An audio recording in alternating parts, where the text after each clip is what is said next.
Well, hello there, Amanda. Here is our podcast. It's Monday. I'm pretty happy with it. The show was a bit of a cock-up because we had off-air incident where the whole thing went off-air. The studio broke down. All the lights went off and we heard bzz, bzz, and then suddenly everything was dead.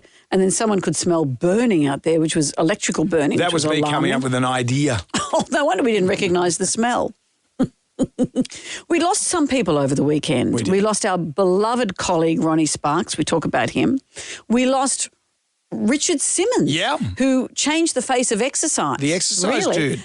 Dr. Ruth passed away. Shannon Doherty. We reference all these people today. Celeste Barber will be joining us. And we talk about an Indian wedding between two giant Richies that cost $600 million. As a counterpoint, the tribal drum is beating for my Povo wedding. Also, Trump's latest, what's happening with him, next to him being shot and all. He's still being shot, but he's alive. See, why don't we read the news? Trump has been shot and he's still alive. That's all coming up. And gets my ghoulies as well. Enjoy the podcast. Everybody online.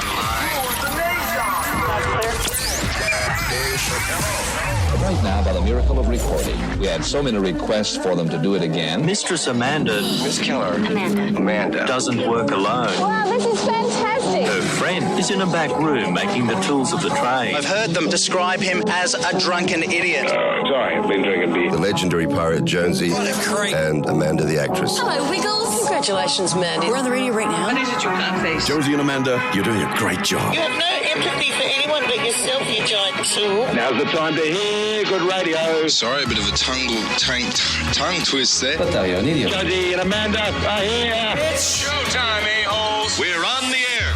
Well, hello there, Amanda. How are you today? Oh, wow. What a, sometimes on a Monday we come in and we say, well, what do you feel like talking about? There's so much that's been going on. So much. So much. The loss of Ronnie Sparks. Yeah. We'll be talking about that throughout the day. Such sad news. Donald Trump, attempted assassination. Unbelievable. It seemed whenever I left my phone for a second, I'd leave, I'd be doing stuff. I left my phone, there was 14 missed texts. That was alerting me that Ronnie Sparks had passed away, a good friend and colleague of our radio station. Then it happened again with Donald Trump. I get back and they said, breaking news about the Donald Trump assassination attempt. I went, what? Yeah, it's been massive. And of course, the game England v Spain, the Euro Cup is underway. Now, Ryan, you've asked us to not give you to not tell you what's going on because you want to watch this when you go home with your family. Yeah. But we can't do that because we work in as Jonesy said, we work in the media. We've got TV screens everywhere. We have to be, it's one person versus all of Sydney who wants to know the result. Can you just give me a heads up, then I'll go on the cone of silence. Okay. I've got my headphones here, I can start playing the music. All right. Are you going to do it now? Are you going to talk about it now? No. I think it's half-time now. Do you want to know the score so far? Don't Well, see, a cone of silence now then. Cone of silence now. Wait. Rightio. Quick. Okay, go. Okay. It's half-time. It's 0-0. Okay. Okay, we're back. Hang on. Also, Ryan's a poo-poo head. Oh, Ryan stinks. Okay, we're back. Come on. This is going to make this morning... Are you done? Yeah, Yes. this is going to make this morning very awkward. It's like a big wave when you're done. Yeah, All right. Okay. Actually, no, put your headphones back on. Headphones back on. Quick. Headphones back on. Oh, okay. What is going on here? Well, I have to tell you that Spain are 1, England 0. Go. I know. There's someone has scored a goal. Okay, all right. Ryan, okay. Yes. We can't That's change. the wave, I can't tell. That's the wave. Okay. We can't change the show for one person. It's a big wave. We can't. This is not sustainable. This is the Euro Cup. Yeah. Anyway, we'll see how we go. I'm looking forward to this. I'm exhausted already. Ryan, why don't you just go home? Yeah. Why don't we send Ryan home? Because this is going to be too hard. I'd happily go. You're not going home. It's going to be too hard. Too much going on in the show today. Well, we'll pay tribute to our friend and colleague Ronnie Sparks on the show. We'll talk about Trump. We'll get Celeste Barber on the show. Looking She's forward coming to on that. the show today, but let's do it. Instagram making its return. Here's the Magnificent Seven, question number 1. Gin and vermouth. Is that how you say it? Vermouth? Make what famous cocktail? Jam Nation. We have for you seven questions. Can you go all the way and answer all 7 questions correctly? If you do that, Amanda will say... It's back thanks to The Chase, Channel 7, tonight at 5 o'clock on Channel 7 and 7 Plus. We've got $500 cash for the winner of the Magnificent Seven. Ka-ching. Jeanette's in Glenmore Park. Hi, Jeanette. Hi, Amanda. Hi, Jonesy. Gin and vermouth. make what famous cocktail? I think that would be a martini. Yeah. Do you have both of them in martinis? Don't they have gin martinis and like dry ones and other ones? But anyway, yes, it's a martini. Yeah, it's probably too early for that. Oh, then again, maybe not. True or false, One Barangaroo is the tallest building in Sydney. True. That is true. Look at it. We're looking at it right now. The sun starting to glint on it a little bit. It stands at a height of 271.3 metres. That means nothing to me. That's huge. Is it? Yeah, that's huge. All right. Q1 Tower is the tallest building in Australia. Where's that? That's in Victoria. Oh. Let's play the not-so-secret sound. Duh. Okay, Jeanette, what is this sound? Look, I wouldn't have picked Vice President Trump to be Vice President, but I think she was not qualified to be President. So let's start there. What's that? It's Joe Biden. Yeah. It is Joe Biden. It's Joe Biden. People are saying that he said, well, obviously he's mistaking Trump for Kamala Harris. Easy mistake to make. Can it happen? Unless you're a gunman, obviously. But people are thinking he's saying she's not qualified to be president. But what he's saying is I wouldn't have picked her to be vice president if I didn't think she could be president. So simple. If only someone tried to shoot him, that'd help his election chances. Well, crikey. I mean, that's what we'll talk about that later in the show, but that iconic photograph of Trump, he's won the election with that. Have you seen the amount of memes out of that photo? Mm-hmm. Like when you're the last, when you're having drinks at the bar and you're the last person that gets thrown out.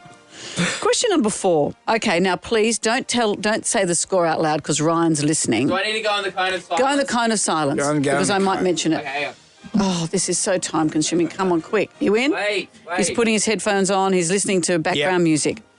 Jeanette, who is playing in the Euro Cup final as we speak? Oh, that's Spain and England. It is, and Spain are 1-0 up. Okay, say no more. Put a ping in Ryan, there. you can come back. What? She got it right, but you can come back. Okay, all right.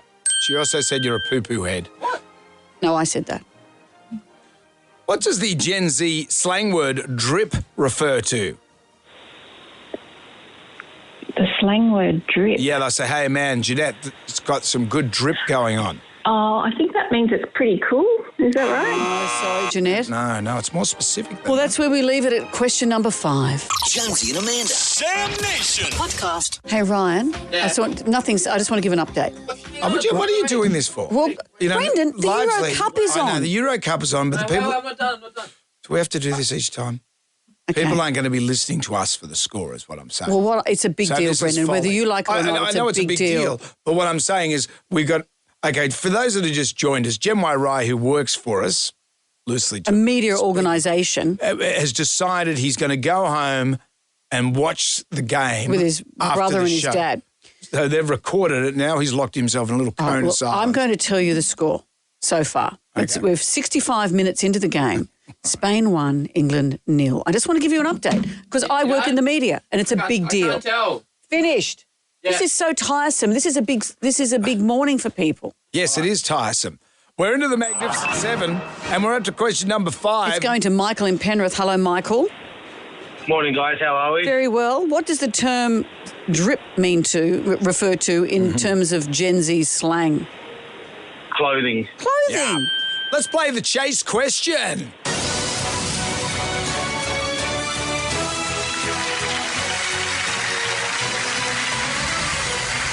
Can I do it today? We're going to do a serious voice for this question. It's a big deal. Jazz legend Fats Waller was kidnapped and made to play at the birthday of which influential figure? Was it A, Marilyn Monroe, B, Al Capone, C, John F. Kennedy? Al Capone. What's Al Capone? Donald Trump was shot at a rally in which US state yesterday? This is question 7. You can win $500 if you get this right. Pennsylvania. There You've it is. done it. Well, we shouldn't actually have big cheering music that Donald Trump was shot. But we're celebrating that you got the question right. Congratulations to you, Michael. It's all coming your way. The Jam Pack is here for you. In that pack, you will find $500 cash from Channel 7, The Chase. The Chase tonight, 5 o'clock on 7 and 7+. And Jonesy and Amanda carrot to choose for you to colour in and some soda pencils. Anything you'd like to add, Michael? I just want to say thanks, guys, and hopefully England can come back 1-0 down. Okay. Oh, no. I don't even know what that means. Yeah. Oh, no. Ryan's gone red in the face. You know, what did you expect? You know, no, don't say it to me. Say it to Ryan. Well, you can't, you know, you're such a mum on this, okay? You're just going to have to... My motivation is we are broadcasters. We have to tell what's going on. Of course. Ryan's trying to protect himself, but I can't protect him further than that. No, you've done everything you can. I have. Jonesy and Amanda. Jam Nation. Podcast. Ready here? Let's go. Did you press the stop button? Oops, my bad. Thumbing through the Jalmanac, our big book of musical facts. Jem Wai, are you okay? Oh. So, for those that have just joined us, Jem This is a very stressful scenario. He's a soccer perv, and England v Spain is happening in the as Euro we Cup speak. final. And Ryan wanted to go home and watch it with his dad and his brother. They were recording it. He didn't want to know the result. Wants to raw dog it. And the hard thing is we work in a media organisation. Yes. So when the news is on, he turns his headphones off. When we discussed the score earlier, we gave you warnings so you could put your headphones in. I played along with his folly because I like Ryan, and and you seem to be invested in this, but quite frankly, when there's been a lot of faffing around trying to stop you from finding out the score, and then in the Magnificent Seven, Michael came from nowhere and just went, bleh. Yeah, but he did it deliberately. Yes, of course he did. Of course he did. People were, and maybe because we're don't mention the score, people are going to razz. And I'm totally, because of you, I'm totally oblivious to the score. I have no idea. I'm constantly checking it. So, rightio. So let me see. Where are we in the game? Wait, are we doing this? No, I'm not going to. No, just wink at me. Headphones on. Just wink at me. Headphones on. Wait. Headphones on. Tell me when you're safe. I'll tell you. Wait. Quick. Just that very second, England has scored. It is Spain 1, England 1, 77 minutes into the game. It's getting very exciting. We will give you updates, but I do... Are you done? Yes. Okay. I'll continue to give you updates, but I will warn you, Ryan, but that's where we are right now. There we are. Wow, that's interesting, isn't it? Don't say it's interesting. Oh, no. That's boring, nothing happening. An update on how big the grass is. Looking at the Jalmanac, our big book of musical facts. On this day in 1975, this is a red letter day, Aerosmith released their hit Walk This Way. You know, it had two bites of the cherry, that particular song. 1975, it originally came out. Then in the 80s, it came back again thanks to Run DMC. But did you know about this? In 1975, this was the first hit song to feature the talk box. You know, the talk box. Joe Perry whipped it out to have that talking effect through the guitar. Can you hear that? Yeah. I'll say this. Peter Frampton's probably saying hello. Oh, yeah. So this was earlier than that. Yeah, but he didn't have a hit with it. Yes, he did. Not as big as Aerosmith. Oh, okay. This was a big song. He really song. went to town on that talk box, you know. Come on. It's like scatting. Anyway. Yeah. Let's put Walk This Way on. Oh, okay. I wasn't sure which one we were going to play. With I'd be Run happy to hear DMC. Frampton as well. Jam Nation. I know you left school in year 10, but did you do any Shakespeare before you left school? Yes, I did. I did The Merchant of Venice, Julius Caesar. Mm-hmm. The Shakespeare language is hard, isn't it? They're a hard slog, the prithee thus sirrah and the iambic pentameter and all of that kind of stuff. And yet I saw a list of the words that are now cliches that we got from Shakespeare.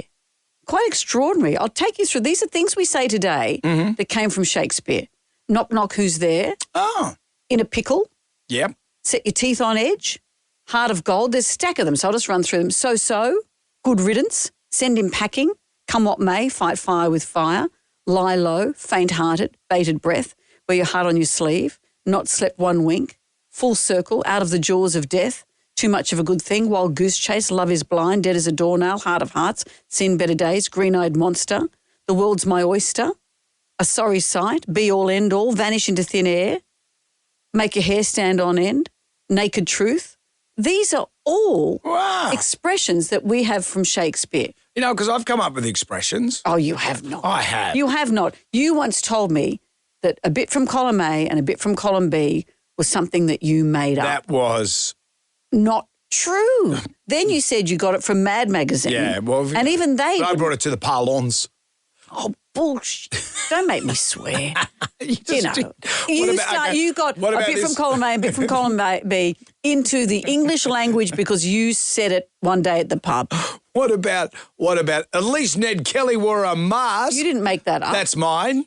You're blinking fast. Did you make that up? When you get ripped off by someone, you go into a shop and they rip you off, you say, at least Ned Kelly wore a mask. Because most of the time I've often been hoodwinked by you. It's probably another Shakespeare, or maybe it's a Brendan Jones, that you'll say something and you say afterwards, I discover that you've taken it from someone else.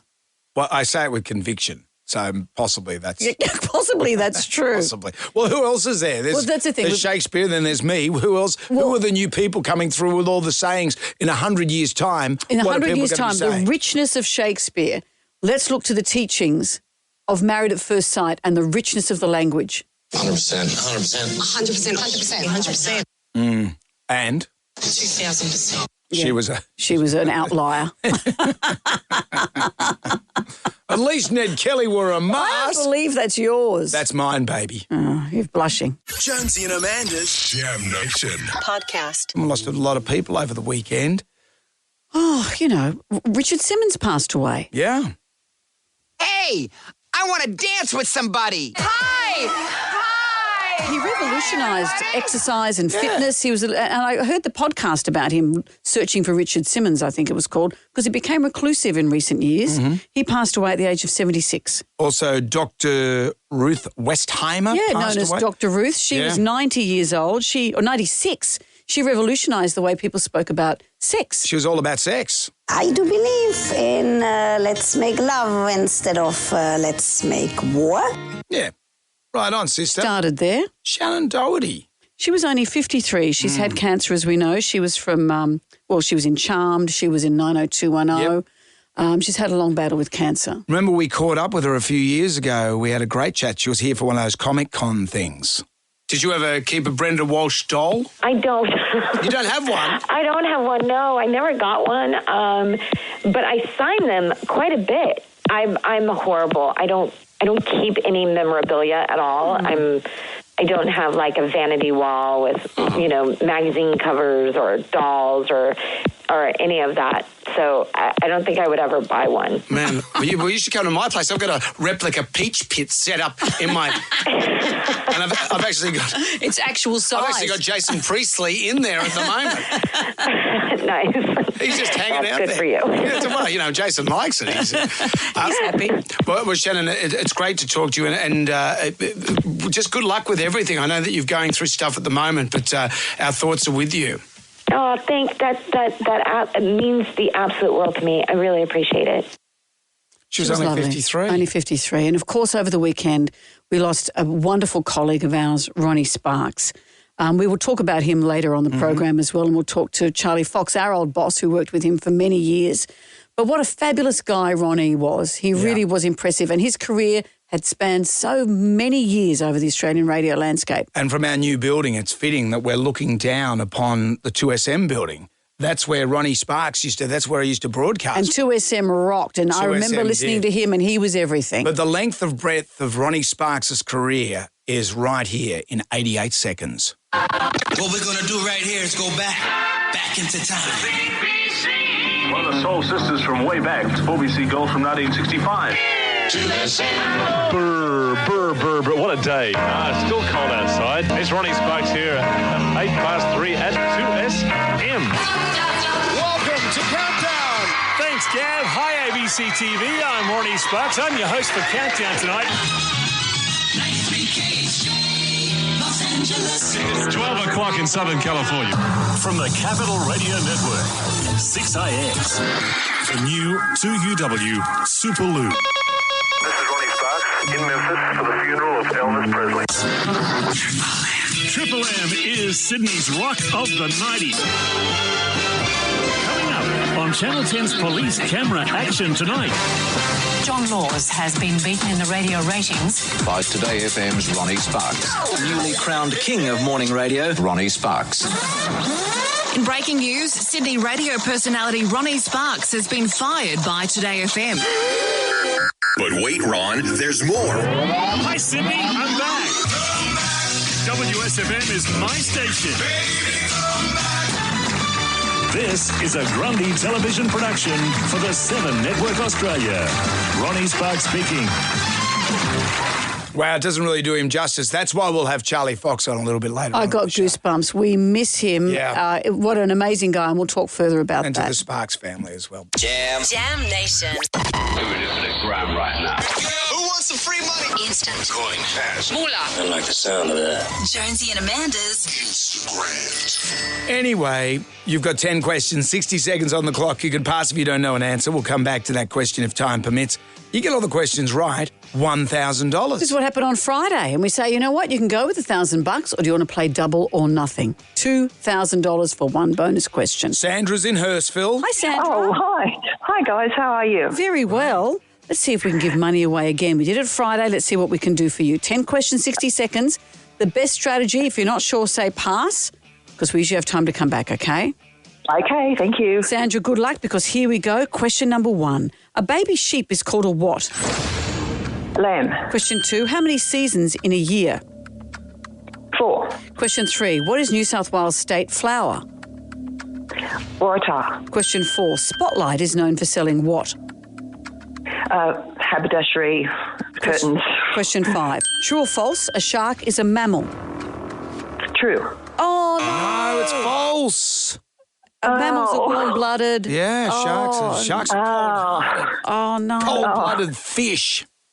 Oh, well. Plop, Sandra. I'm sorry. You were doing so well. That's okay. Yeah, not so bad. Look, $100 to be getting on with. And you didn't blab the soccer scores to Gem Y Rye? Game is over, everyone. You heard it in our news. I'm not going to repeat the score because Ryan doesn't want to know. Thank you. Okay, so the whole of Sydney, 5 million people that live in this metropolis. We'll never mention it until Ryan has seen it when he gets home from work. And people say this generation's soft. Hi, I don't know why. Michael. I don't know why. Jonesy and Amanda. Jam Nation. Sorry about that. There's something happened in our building. The whole thing crashed. It did. The lights went off and someone said they could smell something burning. And no one has a tranny in this building. No one has a radio that we can listen to. So we couldn't tell if we were on air or not. I didn't know. I actually swore just to test, but it was all okay. Came back on just then. Gem Y Rye, is this your cockamamie way of not listening to the football scores? I don't know what happened. Yeah, so anyway. Well, we'll continue where we left off. Yeah. So we just were talking about this big Indian wedding over the weekend. Indian wedding. All up, it cost $600 million. So this is Anand Ambani, the youngest of the Ambani family. His dad is the head of India's largest private sector corporation, whatever that means. He's worth over $122 billion, and he married a woman who is a pharmaceutical heiress. Oh. So a lot of money to throw around. There have been events for this wedding 6 months in the making. So in March, they had Rihanna perform. In March, 4 months before the wedding, a guest list of 1,200 people. Mark Zuckerberg, Bill Gates, Ivanka Trump, they were there, close personal friends, as you can imagine. Then in May, there was a European cruise party where they had Katy Perry performing, as well as Backstreet Boys, Pitbull, David Guetta. How random. And then Justin Bieber was paid $10 million just earlier this month when he performed for them. At the wedding itself, people as random as Boris Johnson, Adele, Lana Del Rey, Drake, David Beckham, Kim and Khloe Kardashian, John Cena. I mean, how much was it? $600 million for a wedding. I didn't see him there. Is it I said that before, but then... Yeah, that took us off air. Such a bad joke. It took us off air. That's a great joke. The universe pulled the plug on us. That's solid. Look, that's an amazing thing to do, and good on them. Amazing. Also, one of the things they did, they had a side wedding for 50 underprivileged couples to get married. So they gave back a little bit to the community there. Okay, out of a population of... 158 gazillion million. For a billion people, they did a nice wedding for 50 people. It's nice, isn't it? That's good, isn't it? Well, look, let's go the other way. The tribal drum is going to beat for my Povo wedding. Would you walk down the aisle to a kazoo? My Povo that's wedding. That's the way I walked. Jam Nation. Imagine our radio station is like an old Fokker and we've just been shot down by the Jerry, but we haven't crashed yet. So we had a bit of what a situation. Jonesy's saying is we're off air for a little while. We're off air for a little while. So what's happened? Because we've got a new building here. Stuff happens. And so Natasha Lee's news booth is not working at the moment. So we'll sort that out. And we were chatting away, people saying you're still on air, keep talking.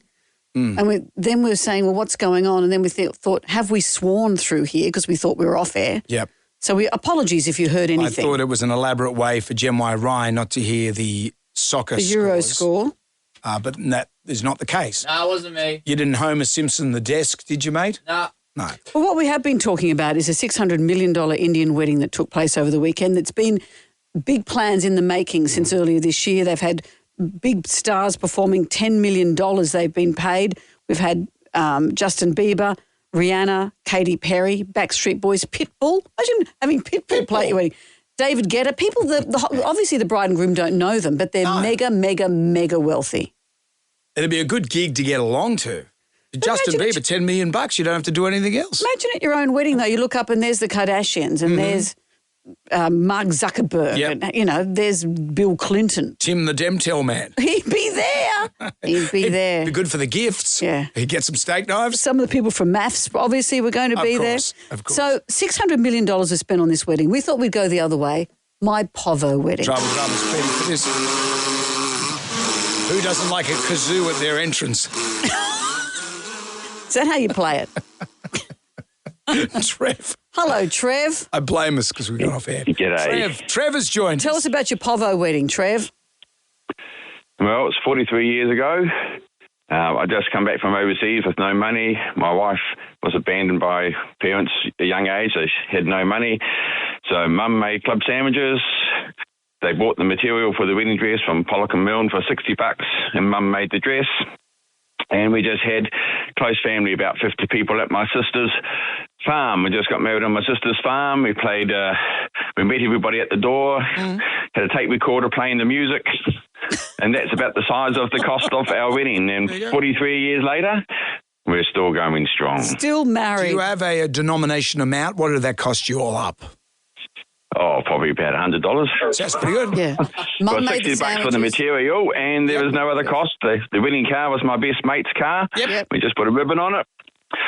And, bit of bread and butter and stuff for sandwiches afterwards. That was the size of our wedding. I put a picture on my Instagram the other day. My sister-in-law sent me a photo of us the night before her wedding. And these days, the palaver to practice your makeup to blah, blah, blah. My sister-in-law was there with a cigarette and her other friend Marie with a cigarette and the stubby holders on the table. We had a fancy mirror that was just one of those big magnifying mirrors and a hairdryer. That was it. That was how we practiced our makeup the night before a wedding. You wouldn't dream of that now. There'd be makeup artists involved and et cetera and et cetera. It's the whole thing. Yeah. Jackie has joined us. Hi, Jackie. Hello there. What was your wedding? Oh, well, not only did I borrow my neighbour's wedding dress, but we had a wedding at the Senior Citizens Hall in Big Street in Liverpool, and Meals on Wheels actually catered for it. We had about 50 people at $6 a head. Meals on Wheels did the catering? Yeah, they did. It was the last wedding that they catered for in 1993. We're still happily married. We had a homemade vegetable soup, a roast dinner and trifle. $6 a head. $6, that's good value. That's after I got married. I got married in 1990. What fare did you have at your wedding? I had a daytime wedding and we just had we got married in the garden, went inside. We didn't have a big party. We had a nice reception, but it wasn't a big... it wasn't hundreds and hundreds of people. How about you?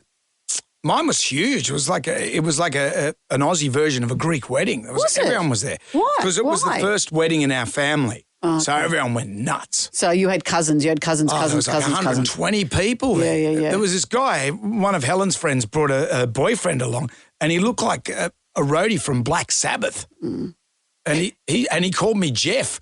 Oh, thanks for having me, Jeff. And I said, it's Brendan. It's funny when you look back at your wedding photos, you think, who was that? Who was that? Who's that? That was it. Jonesy and Amanda. Jam Nation. Podcast.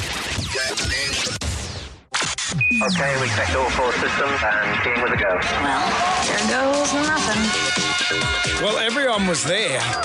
This is a big Indian wedding that was held over the weekend. $600 billion it cost. $600 million, sorry. My mistake. $600 million? Yeah, but this guy who got married is the son of India's biggest private sector corporation. This guy earns or has over $122 billion, and he's married a pharmaceutical heiress. There's a lot of money involved. They've had Justin Bieber, they had Rihanna, they had Katy Perry performing since March. Actually, in January, the engagement was announced, and these events have been happening since then. But the wedding was over the weekend. A couple of Kardashians were there. Boris Johnson, Tony Blair, Drake, David Beckham. The big money Kardashians or the cheapy ones? No, it was the big ones. The big ones. ones. It was Kim and Khloe were there. Ooh, yeah. Dressed in full saris. Of course. But with sort of bikini tops. Yeah. Yeah, but respecting that whole modesty thing, of course. Yeah, of course. So as a bride, you're walking down the aisle and you see Kim Kardashian dressed with just a boob tube and you go, well, great. This is great. The tribal drum is beating on the flip side of that, though. My Povo wedding. Ben has joined us. Hello, Ben. Tell us about your wedding. Morning, guys. It was my cousin's wedding up in New Seville in 1999. It was pretty hot, and we all got to the jetty waiting for this boat to pick us up. It ended up being a big barge. And they gave us plastic flutes, and then we were going, well, where's the drink? Oh, didn't you bring your own? So my dad raced across the road to a bottle shop and grabbed a few bottles of sparkling.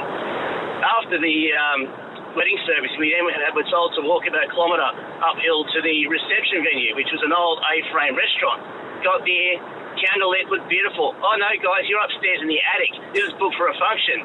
So we were ushered upstairs to this attic, and we got party pies, Jets, crackers and cheese, and you had to basically either BYO or buy your drinks at the bar.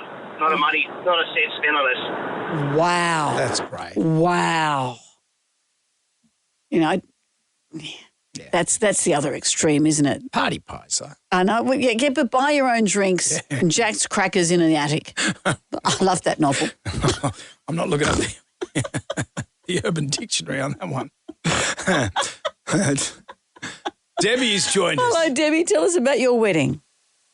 It was back in 84, and I went to Woolies, a big W at the time, bought a dress, cost me $8 or something, got married in the local courthouse, had one guest, and he had 5, and then we went to Balmain Leagues Club dinner, and they paid for their own food. Wow. And was it a good day, Debbie? Do you look back now and think, oh, I should have done a bit more, or that was appropriate?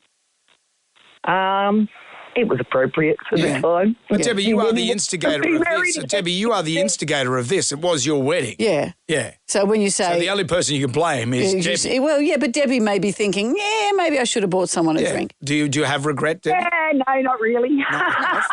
So Debbie's a big old tight ass from way back. And she's happy She was at the Indian wedding, though. Thank you. Jonesy and Amanda. Jam Nation podcast. Let's get on down to the Jonesy and Amanda Arms for the pub test. Today, Fogo bins, do they pass the pub test? Yes. New laws will force every New South Wales council to introduce these food scrap bins. There was some controversy when they were rolled out previously. I've got one. Our council does this.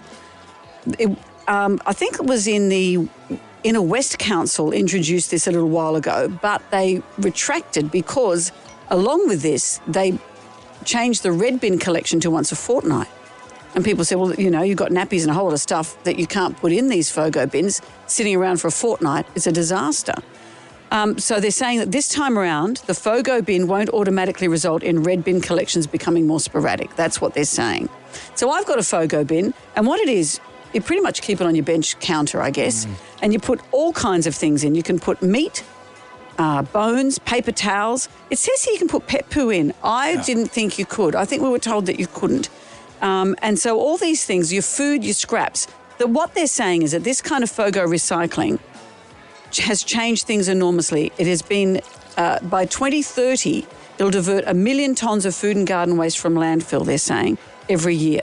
So recycling our food waste is an easy and effective way to drive down emissions, reduce pressure on landfills and create a valuable resource. So it gets composted and is used for bedding mix, soil conditioner and stock compost. So that's where all the stuff goes. However, in the summer months, it sits on your bench top and it just ferments. Yeah. Maggots. We had a stack of maggots over I was in and you had me up until the whole maggot thing. Yeah. So you put this in your green bin. But your green bin isn't collected every day, every week, I mean. Yeah, stinky, so that's when you green get bin. stinky, maninky, maggoty green bin. I think it's a great idea. Mm-hmm.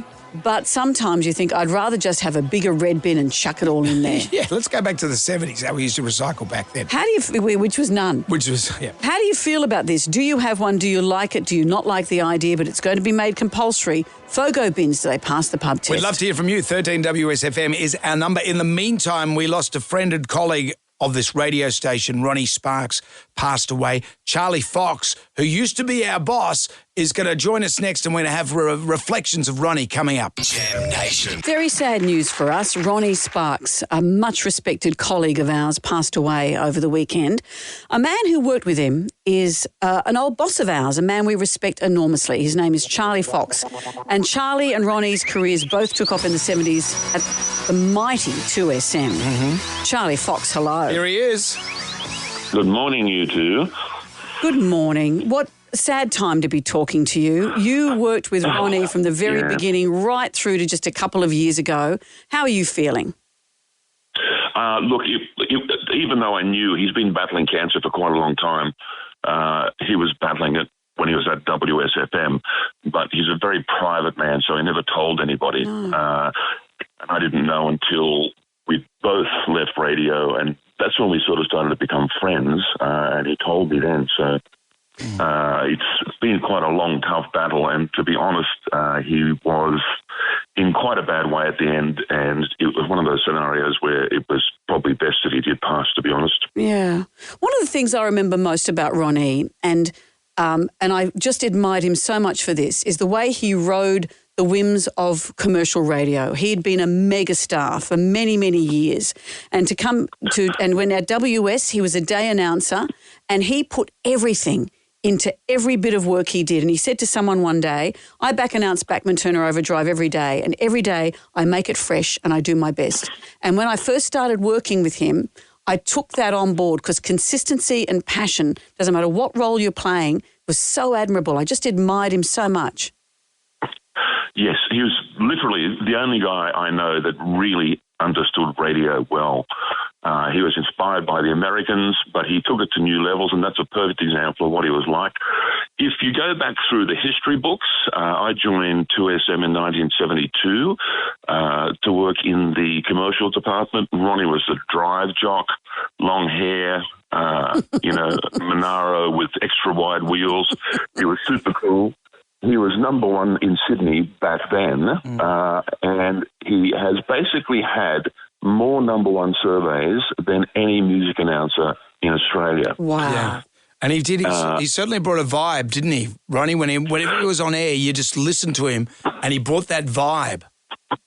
Yes, because he cared about it. He went through each single break he was about to do, and he would absolutely detest announcers that just came on and waffled.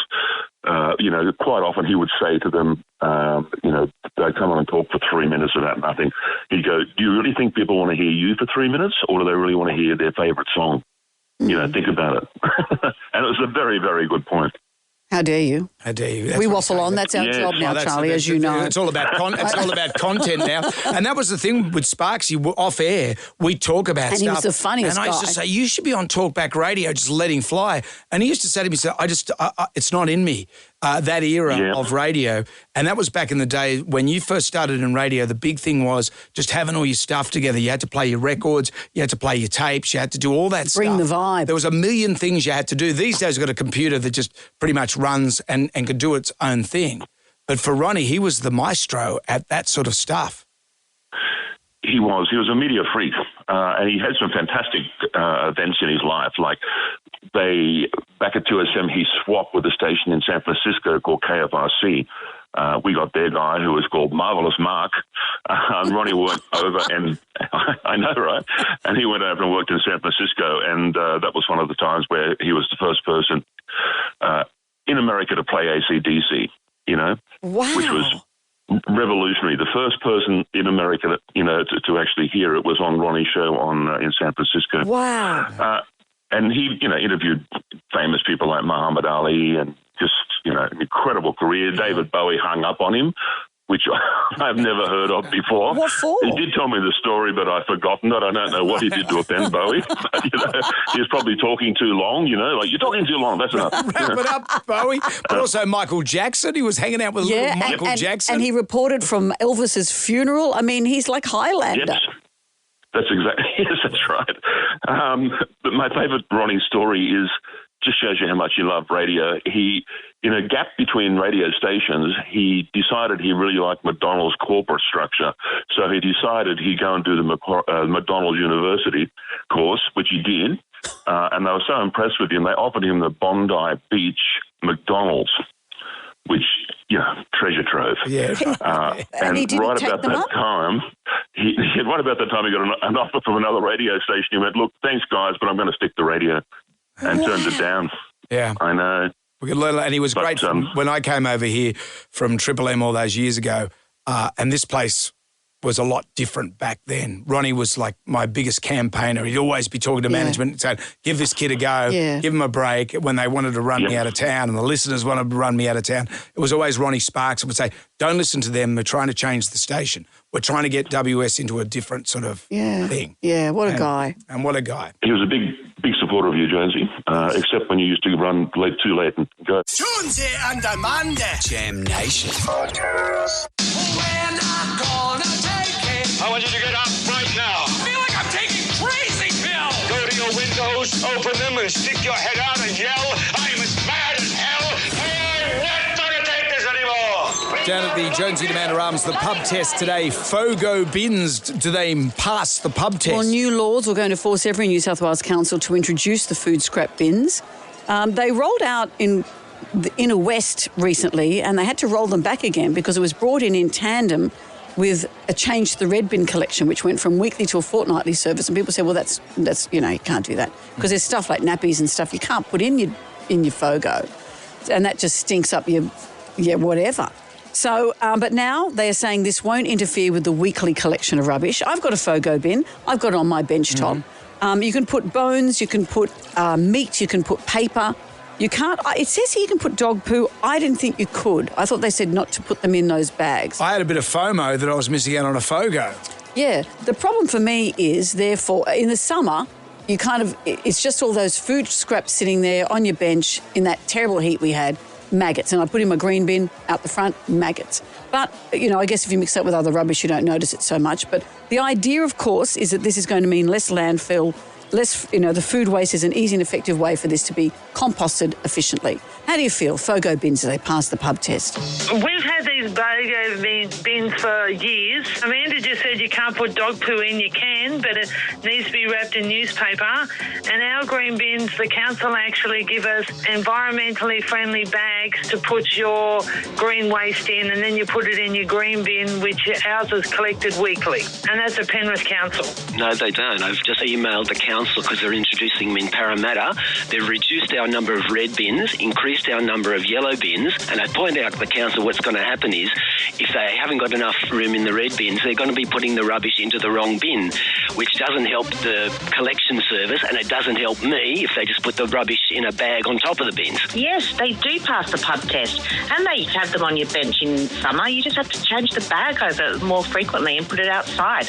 You only get maggots if you don't put the lid on tightly and you let flies in, but just change it. Put it outside. Put it in the bin. They're fantastic. Keep going. Keep going, man. Right on. All right. Thank you. Jonesy and Amanda. Jam Nation. Podcast. It's amazing what the difference an inch makes, because I swear if Donald Trump was assassinated, America would be looking at civil war. Would that be fair to say? Yeah, probably. What difference an inch makes? Sounds like something Stormy Daniels has said. You imagine what happened with the Capitol riots and Black Lives Matter. That would have been 10 times worse if Trump was assassinated. Yeah. America would have gone to hell. It would have been our start of World War, what happened in World War I. With Sarajevo. With Franz Ferdinand. What an extraordinary event over the weekend. And I made a joke about Stormy Daniels, but I don't mean to make light of any of this. He was speaking at a rally in Western Pennsylvania when shots rang out. If you want to really see something that said, take a look at what happened. Yeah, just winged his ear. Amazing. Because he grabbed his ear and it almost looked comical. Yeah, but he hit the deck and then came back up with that incredible moment, which an election-winning moment, let's face it, that photograph, defiant fist in the air, what an extraordinary thing. The alleged gunman's name is Thomas Matthew Crooks. He, of course, has been killed by Secret Service, 20 years old. And there's some stories that they know his motivation? No, there's some story that he's a registered Republican, and yet other stories here are saying that he had donated $15 during Biden's inauguration to a progressive political committee. Just don't know. So how politically motivated was it? What does it all mean? Donald Trump has said thank you to everyone for thoughts and prayers yesterday. Thoughts and prayers. Isn't that lovely? He said it was God alone who prevented the unthinkable from happening. So ironically, Joe Biden was actually in church when it happened. Donald Trump doesn't go to church. Lord to do it. Yeah, well, Donald Trump thinks the Lord saved him. I don't know how that makes the family of the civilian who was killed feel. God didn't want to save him. His name is Corey Coperator. Coperator, hope I'm pronouncing that correctly, a former fire chief from the area, and his family said that he dove on top of his family to protect them. Oh, wow. So That's just real, extraordinary times. And what about that eyewitness? This eyewitness, did you see him on the news? It's extraordinary. He saw the sniper and was trying to alert police. Probably 5 to 7 minutes of Trump speaking. We noticed a guy bear crawling up the roof of the building beside us, 50 feet away from us. So we're standing there, we're pointing at the guy crawling up the roof. And he had a gun, right? He had a rifle. We could clearly see him with a rifle. Absolutely. We're pointing at him. The police are down there running around on the ground. We're like, hey, man, there's a guy on the roof with a rifle. And the police were like, huh, what? Like they didn't know what was going on. We're like, hey, right here on the roof. We can see him from right here. We see him. You know what I want to know? That hat arrangement that he was wearing. He's had a red visor. Yeah, and it had a shock of red hair at the top. He is a redhead. But is that his actual hair or is that a hair hat? Well, as soon as the Secret Service finished with investigating what went wrong, I'm sure they'll get onto that. We get to the bottom of that. Is it real hair? Jam Nation. Celeste Barber is multitasking all over the shop. Comedian, author, actor, Instagram queen. She's bought me a gift that I'm going to open in a moment. But she's also got a new stand-up show called Backup Dancers. She's joining us now. Hello. Hi, good morning, Can I open friends. my How present? Are you? Please do. So this is from your new makeup range, is that right? Yeah, Bowie Beauty. Wow, look at all the things. Look at all the pretty things. How did this come about? I've had this in my mind for a few years now about making my own makeup brand that kind of targets, there's a real gap in the market for women over the age of, 7, who everything that's marketed to people over that age is like anti-aging serum or anti-aging cream or concealer to cover up your horrible, faces. And I kind of was like, I think we're all pretty excellent, and I wanted to bring like my audience, my demographic of women back into the makeup conversation. 'Cause I love makeup. But I don't have time to sit and watch a 75-minute makeup tutorial. No. And I've just found that it got really complicated and really overwhelming. So I wanted to make a brand and make a company that is just simple. It's 5 products that get you out the door. It's like your base face, and it just to bring out the best version of you, really. So instead of thinking you have to always change things, it's just to be like, you have an excellent face as it is. So let's just celebrate it. Love it. It's Go called back to Bowie. the base face. B-O-O-I-E. What's Base face. Bowie? How'd you come up with Bowie? What I call my boys. It's my little cute name I call my kids. It's their nickname. So it's weird now when I'm talking like on meetings for this. I'll be like, because we need to do with Bowie this or Bowie that. And my kids are like, yeah. Like, oh, no, it's not you anymore. Sorry, boys. It's not you my anymore. new baby. I've moved on. Yeah. But haven't you gone from strength to strength? You were the bushfire thing. That's all gone now, hasn't it? That's that's done. Yeah. Yes, we'll never it's have done. bushfires anymore. Yes, there will never be a fire ever again in Australia. And at the time we said no good deed goes unpunished. You go and do a thing and then it goes, Yes, I know. That was, that whole time was just so very devastating. Oh, gosh, I've already just sworn. It's quite all right. Quite all right. It's a Monday. Yeah. So Well, look, let's that's what talk those fires about do to me. They make me swear. backup dancers. Are you a backup dancer? Did you want to be a backup dancer? Yes, it's all I've ever wanted in my life is to be a backup dancer for Janet Jackson. Sorry, I spat everywhere. Yeah, no, it's just, it's like my dream in life. There are things that I want in my life that I haven't done. I've done a lot of great things. And one of them is to be a Janet Jackson backup dancer. Can you dance? Yes, I used to dance. You're a good dancer. Yes, sure. Yeah, sure. Let's say I'm a good dancer. But I danced a lot when I was younger and I've always danced. And then I went and saw Janet Jackson 1998 Velvet Rope Tour and completely changed my life. And I was like, well, that's what I want to do. And so that's why I've named my show Backup Dancer. You didn't want to be the main game though? No, I'm okay because Janet. I want to just have, dance for Janet. Yeah. I wanted to, I didn't want to be the star. I mean, times have clearly changed because now I'm doing my own sold-out tours. But no, just to be her backup dancer. And then I was lucky enough, I saw her live when I was doing my tour in America a few weeks ago, and I cried my eyelashes off. It was the most incredible concert I've ever seen. She's still touring. She's 58. She's still touring. She's unbelievable. Dancing hard. She's unbelievable. So that's why I've kind of dedicated the tour. There wasn't a nipple escape or anything like that? No, it was all shut up shop. No, she was good. Yeah. I loved you in Column from Accounts. One of my favourite series ever that Australia has ever made. You played such a mole. She was horrible. She was horrible. She was horrible and she was so fun to play. I bet. I mean, being on set with that group, I've known Paddy and Harry for years. Harry and I used to work in a box office together at the Seymour Centre back in the day. And I mean, my character was so horrible. And sitting opposite Harriet and her little face and me just having to just rip her apart was delicious. It was brilliant. With you coming up with all the, you're always taking the piss if I could. Well, you've already sworn. I already swore. So, welcome to my show. You can say what you want, guys. Yeah. This is the world we live in now. But all the influences and stuff like that, has it got to a point where you're thinking, I just can't do this anymore? Because a lot of them are really advanced. They're more and more work. And it's hard work to do, I'd imagine. Yeah, it is. The funnest ones to do are when they're the most scantily clad. So when I get inundated. People send me them all the time now. And when I see ones, but it's like just someone and there's a white wall behind them and they're hardly in a bikini and they're dancing, I'm like, oh, yep, this is my calling. I'm really ready for this. No, I love it. Makes me laugh still. Sitting around, legs apart with a pizza slice.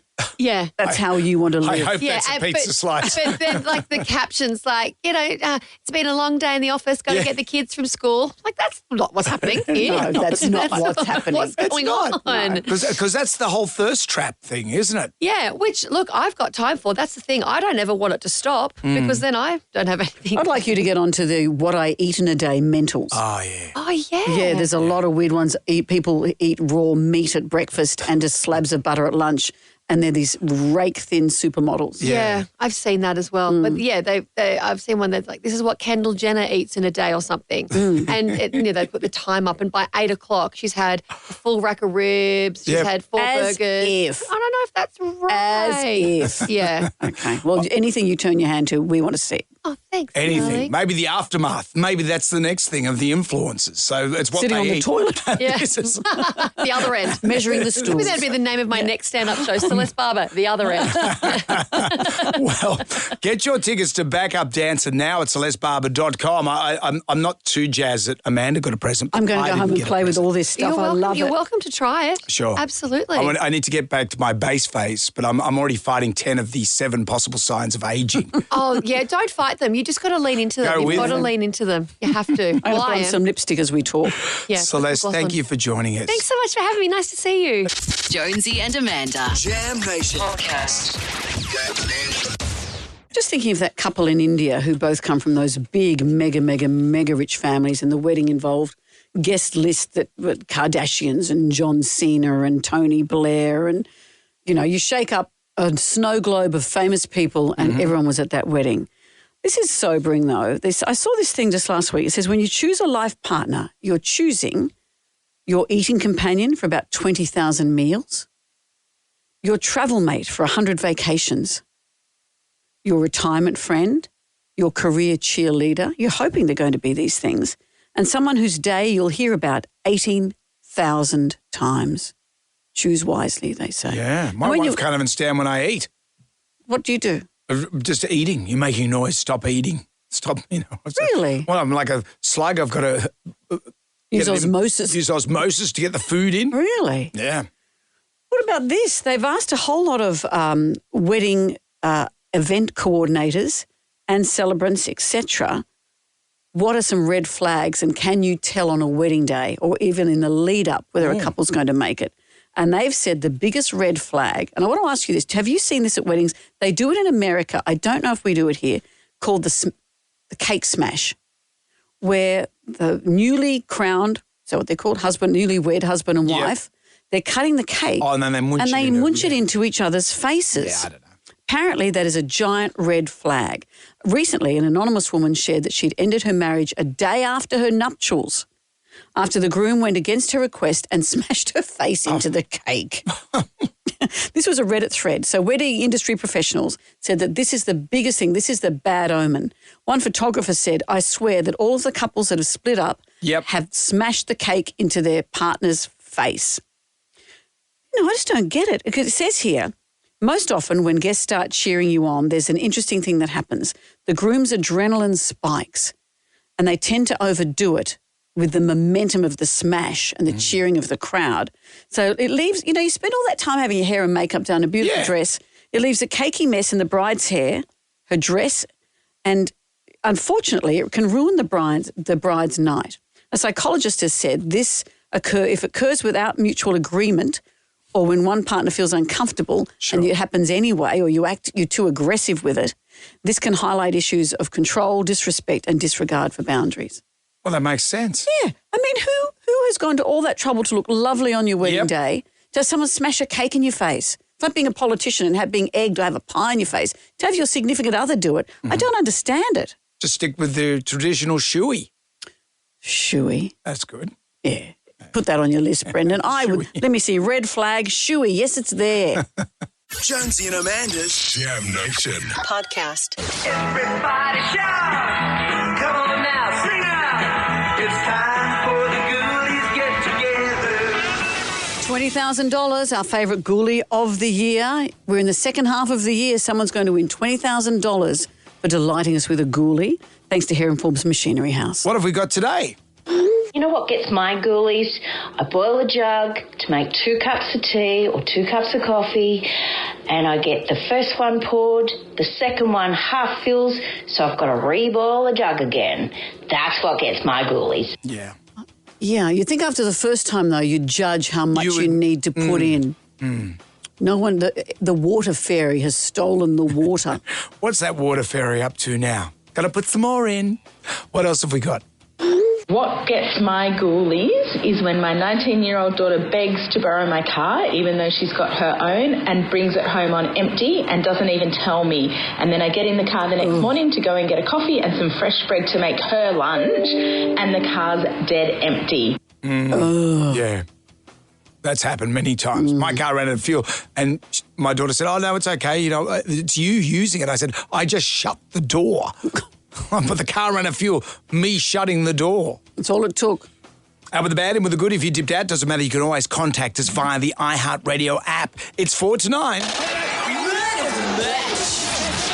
Well, due to overwhelming demand, Crowded House have added a 4th and final show on their Gravity Stairs tour. Yeah. Sunday, the 8th of December, Sydney Opera House forecourt. You can get tickets. They're on sale from the 17th, which is Wednesday.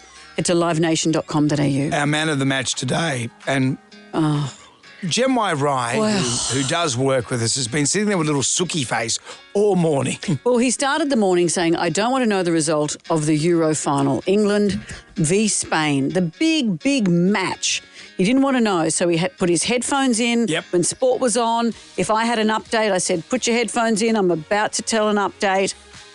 Anyway, so he went to all these lengths to avoid hearing the results so he could go home and watch it with his dad and his brother.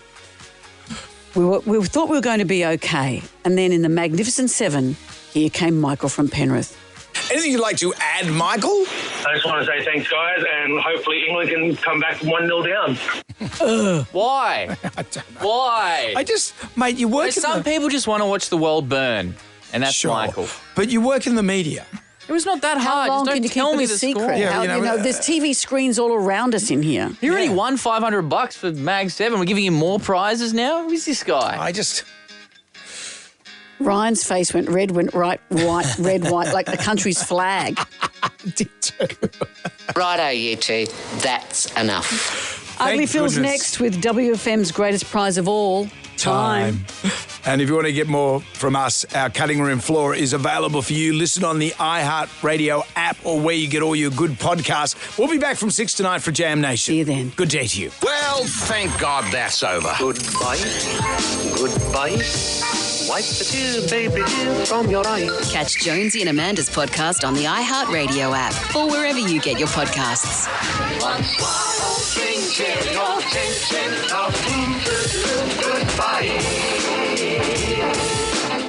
Jonesy and Amanda's Jam Nation podcast. Catch up on what you've missed on the free iHeartRadio app.